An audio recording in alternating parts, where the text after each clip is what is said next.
Merci, Monsieur le Ministre. La parole est désormais à Monsieur Jean-Baptiste Moreau, rapporteur de la Commission des Affaires économiques, pour une durée de 15 minutes, Monsieur Moreau.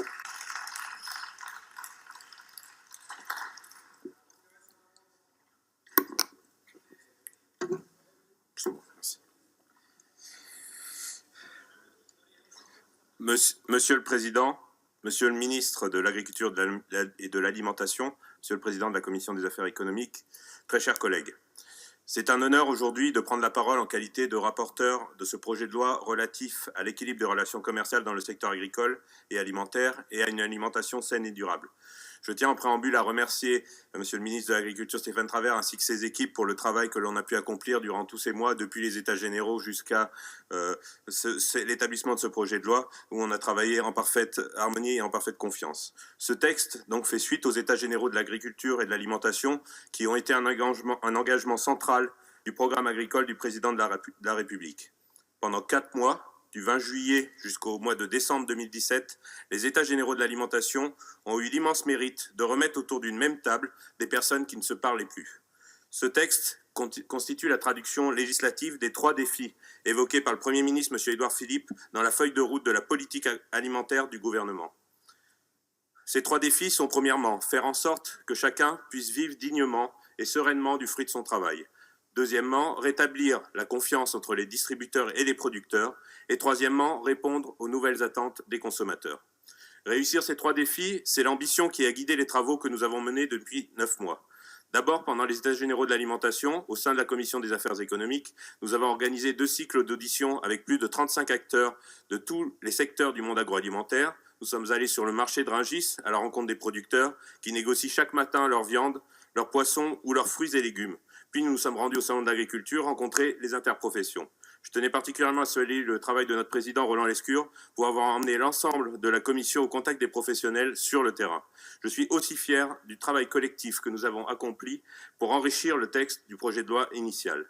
C'est au total 1874 amendements qui ont été discutés au sein de la commission des affaires économiques. 234 amendements ont été adoptés, issus de tous les groupes politiques, dont 40 de la République en marche, 40 des Républicains, 19 du MoDem, 15 de la Nouvelle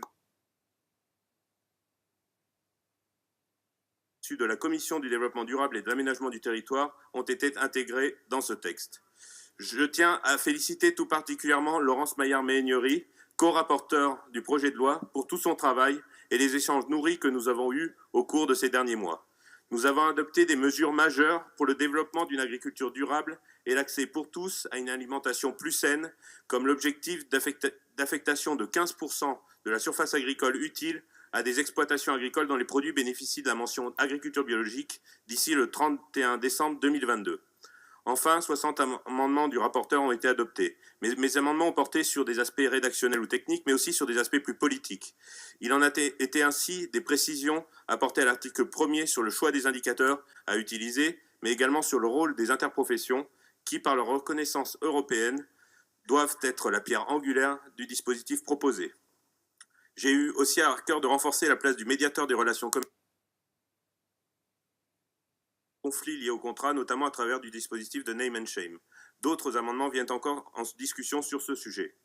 Dans le cadre de mon travail de rapporteur, nous avons organisé 45 auditions à l'Assemblée nationale et nous avons délocalisé une partie sur le Salon international de l'agriculture où pendant 6 jours nous avons tenu 21 réunions de travail. Nous avons écouté tous les acteurs, toutes les positions. Je sais combien il est important de reconnecter avec la réalité. Il était donc fondamental pour moi d'aller parler en direct avec tous les acteurs concernés pour reconnecter les politiques agricoles et alimentaires avec le terrain. Ingénieur agronome de formation et agriculteur, j'ai fait le choix de continuer à travailler sur mon exploitation agricole, mais c'est bien au titre d'élu de la nation que j'ai mené mon travail de rapporteur et que je m'adresse à vous aujourd'hui. Rattacher ce projet de loi à la base, c'est une chose, mais mon rôle de rapporteur, c'est aussi prendre de la hauteur et rattacher le texte au cadre européen qui régit une grande partie de notre politique agricole. Nous nous sommes rendus donc à Bruxelles, interroger la Commission européenne et les négociateurs des textes européens afin de nous assurer de la compatibilité du projet de loi avec la législation européenne. Il est essentiel de saisir pleinement les possibilités nouvelles introduites par l'adoption du règlement Omnibus le 13 décembre dernier.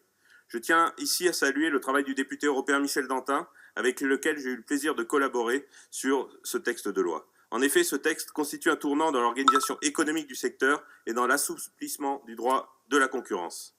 Le projet de loi des États généraux de l'alimentation sera ainsi le premier texte au sein de l'Union européenne qui se base directement sur ces nouvelles dispositions. Cette nouvelle loi pour l'agriculture française, je l'espère, sera la première d'un mouvement général de réforme dans les autres pays européens et une base forte pour les prochains débats portant sur la politique agricole commune. Aujourd'hui, ce sont nous, les législateurs, qui avons entre nos mains le pouvoir d'ouvrir la voie à une transformation globale du modèle d'organisation du secteur agricole et par-delà à l'émergence d'une agriculture au service de l'homme et de son environnement. C'est à nous, députés de la Nation, de créer les outils pour répondre aux 3 défis définis par le gouvernement. Le premier défi, donc, c'est de faire en sorte que chacun puisse vivre dignement de son travail. C'est en ce sens que le titre premier du projet de loi s'attache à rééquilibrer les relations commerciales au moyen d'un renforcement de la place et du rôle des producteurs dans la négociation du prix de leurs produits agricoles. Pour être réellement efficaces, ces mesures de structuration de l'offre et de renforcement du pouvoir de négociation des producteurs doivent être couplées à un encadrement accru des relations. Ce sera le sens des modifications apportées au Code du commerce, dont la technicité appelle à accepter la demande d'habilitation du gouvernement à légiférer par ordonnance. Face à une production atomisée, l'industrie agroalimentaire et la grande distribution ne cessent de se concentrer. Aujourd'hui, les 4 premières centrales d'achat françaises concentrent 92,2% des ventes en valeur et 88,5% des ventes en volume de produits de grande consommation. Nous avons encore eu l'exemple de l'accroissement de cette concentration il y a quelques semaines avec l'annonce du rapprochement du groupe Casino et de Auchan Retail dans l'optique de créer une super centrale d'achat au niveau européen. Dans son avis du 31 mars 2015, l'autorité de la concurrence a effectué un diagnostic des risques concurrentiels liés à ces rapprochements à l'achat. D'une part, sur le marché aval de la distribution, elle a identifié des risques de collusion liés à l'échange d'informations sensibles ainsi que des risques d'éviction de certains distributeurs. D'autre part, sur le marché de l'approvisionnement, l'autorité a noté que la puissance d'achat renforcée des distributeurs qui se livrent à une guerre des prix pourrait conduire à fragiliser certains fournisseurs, les inciter à réduire la qualité des produits et leur investissement, et dans le pire des scénarios, les faire disparaître du marché. Il n'est pas acceptable que les négociations commerciales continuent sans prendre en compte ces risques. C'est pourquoi j'ai déposé un amendement pour renforcer le dispositif législatif encadrant le rapprochement des centrales d'achat afin de donner à l'autorité de la concurrence davantage de moyens pour les contrôler. En parallèle de l'évolution du cadre national, il est nécessaire d'avancer au niveau européen pour encadrer les super centrales d'achat européennes qui sont utilisées par ces mêmes grands distributeurs pour contourner le droit français. En cela, le projet de directive présenté par la Commission européenne pour lutter contre les pratiques commerciales abusives dans les relations contractuelles au sein de la chaîne d'approvisionnement alimentaire sera essentiel pour agir à ce niveau. Cette situation entraîne des négociations commerciales déséquilibrées à l'avantage des grands distributeurs et au détriment des producteurs qui subissent par ailleurs une forte volatilité de la valeur des produits agricoles et par conséquent de leurs revenus. La politique agricole commune avait donc été pensée à l'origine comme une aide compensatoire pour les producteurs afin de mettre à disposition des consommateurs des produits de qualité à des prix raisonnables. Mais ces primes ne permettent plus de compenser et les agriculteurs vendent constamment à perte. Il convient aujourd'hui de renverser ce rapport de force pour que les agriculteurs perçoivent la vraie valeur des produits agricoles. À cet égard, l'action du législateur, notre mission, mes chers collègues, c'est de permettre la construction d'un équilibre innovant de la fourche à la fourchette entre les intérêts des différents acteurs, qu'ils soient producteurs, transformateurs ou distributeurs, pour une meilleure équité dans le partage de la valeur. Faire bouger les lignes d'un système largement critiqué, c'était le but de mon amendement visant à sortir les produits agricoles et alimentaires de la convention unique, c'est-à-dire des négociations commerciales annuelles. Les divers opérateurs économiques que nous avons auditionnés ont communément dénoncé ce système qui est à l'origine de vrais psychodrames pour certaines filières, alors que cela n'existe pas dans les autres pays européens où les négociations commerciales se passent de façon beaucoup plus apaisée. Le gouvernement a donc accepté de réformer via l'article 10 de nombreuses pratiques qui rendent les fournisseurs vulnérables face à la concentration de la distribution et plusieurs amendements ont été déposés pour résorber les déséquilibres qui se cristallisent dans la convention unique. En un mois, les producteurs, les industriels et les distributeurs ont réfléchi à un système alternatif sans toutefois parvenir à un accord sur la forme qu'il pourrait prendre. C'est pourquoi une réflexion au long cours s'impose pour mettre en place un nouveau système. Cette question, nous la traiterons dans les débats qui vont suivre ces prochains mois et dans les groupes d'études dédiés au sujet agricole. Le deuxième défi pour notre politique agricole et alimentaire, c'est de rétablir la confiance entre les différents acteurs de la chaîne, car aujourd'hui, l'agriculture française est en crise. Cette crise structurelle touche toutes les filières depuis plusieurs années. Nous devons avoir à l'esprit que la loi ne pourra pas tout. La confiance ne se décrète pas. C'est au monde agricole de saisir les opportunités de cette réforme et de s'organiser pour prendre en main collectivement et en bonne intelligence son destin. Responsabiliser les filières, c'est la volonté que le président de la République a exprimée dans son discours prononcé à Rungis le 11 octobre 2017. Nous l'avons mise en marche lors du vote en commission des affaires économiques. Dorénavant, les interprofessions peuvent définir elles-mêmes des indicateurs qui prennent en compte les coûts pertinents de production agricole, leur évolution ainsi que les prix de marché pour déterminer les modalités de détermination du prix qui sera payé aux producteurs. Les interprofessions agricoles ont ainsi été au cœur des États généraux de l'alimentation. Elles sont le lieu de concertation et leur fonctionnement par consensus les rend légitimes dans les missions que nous souhaitons leur donner. Plusieurs de mes amendements visent également à rétablir la confiance pour introduire davantage de plasticité dans l'établissement des contrats, mais aussi aménager les règles du droit à la concurrence, et ceci dans le but de renforcer la place des producteurs. Cela passera notamment à travers leur adhésion à des organisations de producteurs et des associations d'organisations de producteurs. Notre rôle de parlementaire, c'est donc avant tout de donner les outils adaptés aux acteurs du monde agricole pour renverser le rapport de force dans les négociations commerciales. Le troisième défi auquel nous faisons face, c'est répondre aux nouvelles attentes des consommateurs. Aujourd'hui, les consommateurs sont au cœur du renouvellement de notre modèle agricole et alimentaire. Ils demandent que les producteurs soient mieux rémunérés. Leurs demandes se sont aussi accrues pour être mieux informés et avoir accès à des produits de meilleure qualité dont le mode de production respecte le bien-être animal et l'environnement. Le deuxième titre du projet de loi ouvre aussi la voie à la construction d'une véritable éthique de l'alimentation et un pacte pour la préservation de l'environnement.